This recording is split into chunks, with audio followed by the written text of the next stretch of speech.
আর অন্যদিকে খয়রাশোলের দিকে নজর রাখবো। সেখানে ভয় দেখিয়ে 2 বছর ধরে ধর্ষণ, বোমা মেরে প্রাণনাশের হুমকি পর্যন্ত দেওয়া হয়। আর এখানে অভিযোগ কার বিরুদ্ধে?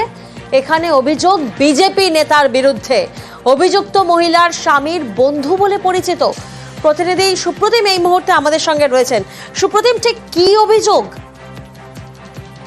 দেখো, যে অভিযোগ হচ্ছে যে এই মহিলার সে একজন গৃহবধূ এবং তার অভিযোগ হচ্ছে যে তার স্বামীর বন্ধু সে একজন বিজেপি নেতা এবং তার প্রতিবেশী, এবং গত 2 বছর ধরে তাকে লাগাতার ধর্ষণ করে আসছে এবং বিভিন্ন সময় তাকে হুমকি দিচ্ছে এবং কখনো হাতে বোমা নিয়ে আসছে, কখনো তার সন্তানকে বা স্বামীকে মেরে ফেলার হুমকি দিচ্ছে। এই নিয়ে 2 বছর ধরে বিভিন্ন উপায়ে তাকে ধর্ষণ করে আসছে এবং এরা মূলত হচ্ছে খেজুর গাছ থেকে রড সংগ্রহ করে যে গুড় তৈরি হয় এই কাজ করে এবং এরা পরিযায়ী বিভিন্ন জায়গায় যায় এবং সেখানেও কিন্তু সেই ব্যক্তিকে মহিলাকে একাধিকবার ধর্ষণ করেছে বলে অভিযোগ।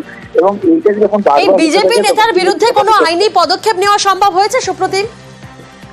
দেখো, অভিযোগ দায়ের করা হয়েছে, পুলিশ ইতিমধ্যে তদন্ত শুরু করেছে, কারণ এই মহিলার জবানবন্দি নেওয়া হবে। তবে পুলিশ কিন্তু ইতিমধ্যে বিজেপি নেতার খোঁজে তল্লাশি শুরু করেছে এবং যেটা জানা গিয়েছে যে বিজেপি নেতারা আপাতত এলাকাতে নেই, কিন্তু পলাতক। অভিযুক্ত বিজেপি নেতা পলাতক। সেদিন এসে বোম দেখাইতো যে স্বামীকে মেরে দিব, হাতে করে বোম নিয়ে আসতো বাদ নিয়ে এসে ভয় দেখাইতো। ভয় দেখে আমাকে এইসব করাইতো, তোর স্বামীকে মেরে দিব, তোর সন্তান আছে তোর সন্তানকে মেরে দিব, এইসব করাতো আমাকে।